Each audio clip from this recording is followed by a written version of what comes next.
اللہ اللہ اللہ اللہ اللہ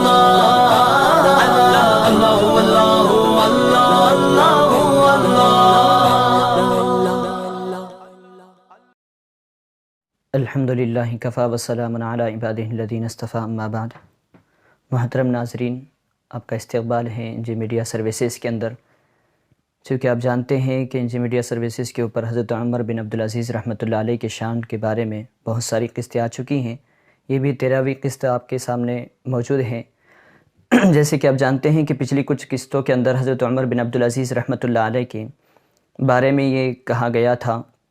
کہ آپ مدینہ المنورہ میں حاکم بن کر گئے تھے، لیکن آپ کو جب اس وقت معزول کر دیا گیا یا آپ نے معافی نامہ دے دیا، جہاں سے آپ روانہ ہونا چاہ رہے تھے اور آپ مدینہ منورہ سے نکل رہے تھے، تو آپ گویا کہ ایک طرح سے چھپنا چاہ رہے تھے۔ تو حضرت عمر بن عبدالعزیز رحمۃ اللہ علیہ جس وقت مدینہ منورہ سے روانہ ہو رہے تھے تو آپ نے 30 اونٹوں والا لشکر چھوڑ کر آپ نکل پڑے۔ یہ وہ لشکر تھا جبکہ حضرت عمر بن عبدالعزیز رحمۃ اللہ علیہ جس دن آپ لے کر آئے تھے، جب حاکم بن کر مدینہ منورہ میں داخل ہوئے تھے، حضرت عمر بن عبدالعزیز رحمۃ اللہ علیہ جب وہاں سے نکلتے ہیں تو آپ کے ساتھ آپ کے غلام، آزاد کردہ غلام پارسا، اور آپ کے عالم و صالح مزاحم بن ابی مزاحم رحمۃ اللہ علیہ، یہ بھی آپ کے ساتھ موجود تھے۔ جب آپ وہاں سے نکلے ہیں تو آپ کے ذہن کے اندر پورا مدینہ المنورہ یعنی کہ منعکس تھا، اور آپ کی نظروں کے سامنے وہ جھلملا رہا تھا، اور آپ کا دل اس پر رو رہا تھا۔ حضرت عمر بن عبدالعزیز رحمۃ اللہ علیہ اور حضرت مزاحم بن ابی مزاحم رحمۃ اللہ علیہ جب وہاں سے روانہ ہوئے تو آپ حضرت عمر بن عبدالعزیز رحمۃ اللہ علیہ کے آپ صلی اللہ علیہ وسلم کی وہ حدیث یاد آتی ہیں کہ آپ صلی اللہ علیہ وسلم نے فرمایا تھا کہ مدینہ منورہ ایک ایسی چیز ہے، یعنی کہ ایک بھٹی ہے جو کہ اپنے اندر سے گندگی اور میل کچیل کو باہر کر دیتا ہے۔ حضرت عمر بن عبدالعزیز نے یہ حدیث جب سوچی تو ان کے ذہن پر ایک قسم کی اور ان کے دل میں ایک قسم کی بے چینی طاری ہوئی، اور انہوں نے یہ کہتے ہوئے حضرت مزاحم کی طرف اپنا رخ کیا کہ کہیں ایسا نہ ہو کہ ہم بھی انہی میں سے یعنی میل کچیل میں سے شامل نہ ہو جائے۔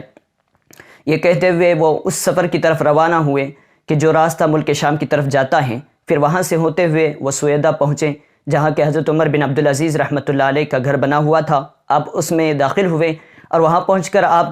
اپنے تنہائی کے لمحات کو یاد کرنے لگے، اس پر غور و فکر کرنے لگے۔ اس وقت آپ کو اپنے والد محترم حضرت عبدالعزیز رحمۃ اللہ علیہ کی وہ نصیحتیں یاد آئیں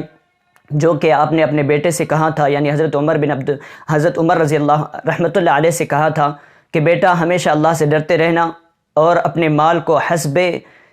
حسن تدبیر سے سنبھالے رکھنا، کیونکہ وہ شخص اپنے مال کو نہیں سنبھالتا جو حسن تدبیر سے اس کو نہیں نبھاتا،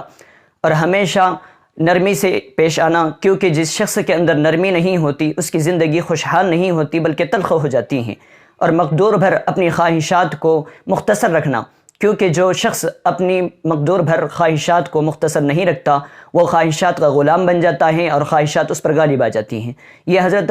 عبدالعزیز رحمۃ اللہ علیہ کی کچھ نصیحتیں اپنے فرزند حضرت عمر رحمۃ اللہ علیہ کے بارے میں تھیں۔ تو ہمیں یہ بتانا مقصود یہ تھا کہ یہاں پر جو اولیاء کرام